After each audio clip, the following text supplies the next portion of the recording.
In today's video, I'll be teaching you guys how to become a successful Fortnite player. Ultimately, in the end of today's video, my goal is to be able to give you enough information to improve your consistency, win rate, and KD overall. Being a successful player means that you're able to kill other players consistently, win consistently, and break personal records almost every day you play the game. So with that being said, this video should help players of all skill levels. Whether you're just starting out or you've been playing for a while but just recently maybe fell off, watch the video all the way through to figure out how you can become a more successful player. Before I get started with the video, comment down below and tell me what skin you use the most in this season.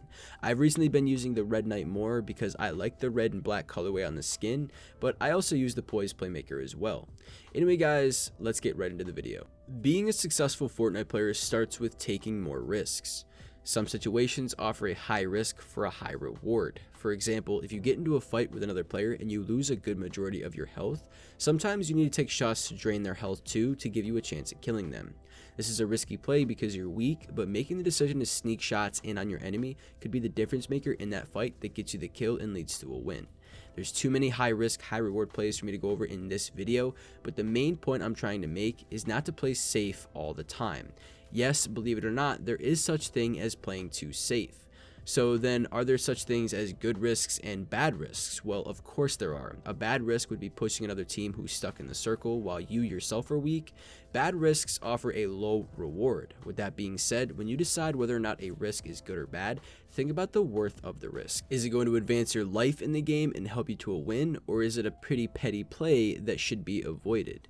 Taking risks could determine whether or not you win the game or lose the game, depending on the severity of your situation. So, instead of being scared to move and playing overly safe, you should open up and take more risks. My next tip for you guys is play to your strengths. This seems pretty obvious, but I've seen it so many times where players will play to their weaknesses instead of their strengths.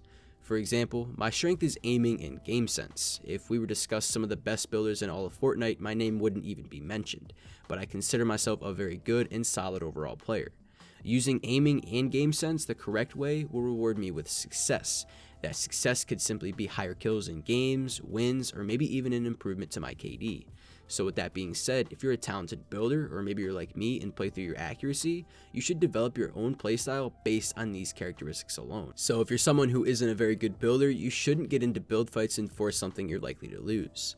The point of me telling you guys to play through your strengths is because there's players that try to force plays that don't work or that they're not talented enough to do. You should never try something in game that you can't do yet, so keep that in mind.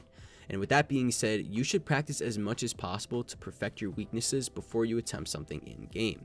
Playing through your strengths will help you create your own personal formula for kills and for wins. And with this being said, my third tip for you guys is to create your own formula. Every player has their own formula that helps them win. And I want you guys to stop and think for a second, and I want you to think about a time where you've gotten an insanely high amount of kills in a single game, and also try and remember the best game you've ever had that resulted in a victory royale. What did you do right in that game, and what do you do wrong now that doesn't allow you to win and get kills consistently? You have to put two and two together to create a formula for your own playstyle. A lot of the time, players who have good games say that it was because their builds felt really good, they weren't missing edits, or maybe they weren't missing any shots at all, but sometimes these aspects are just a portion of a successful formula. Game sense, positioning, and risk-taking all have different key elements to having a successful game. With this being said, if you find yourself always in the worst place possible in a fight and you get shot too much, start thinking about different ways that you can protect yourself and create shots at the same time. I use the term high quality shots pretty often here on my channel, and this can be compared to basketball players when they try to score points for their team. What high quality shots means in both basketball terms and in Fortnite terms, in this instance, is not forcing anything that isn't there, and that gives you an advantage over your opponents. Successful players implement these positioning skills into their gameplay to give them advantages and consistent success overall in game. Taking more risks, playing to your strengths, and creating a formula for consistent success will be the start to making yourself a successful Fortnite player. I know that's pretty aggravating sometimes when things don't work, but Fortnite does have a trial and error aspect to it, so never give up guys. I promise you that you can be great players too. If you guys did learn something from this video, do drop a like and subscribe for Fortnite tips almost daily. I'm going to be starting up streams pretty soon, so definitely stay tuned for that. And if you are interested in becoming a moderator for my stream chat, join my Discord and then send me a private message so that we can get the process started. I'll drop a link for my Discord down in the description below and also on screen right now. Use my code YTRubus in the item shop, and I'll see you guys next time. Peace out.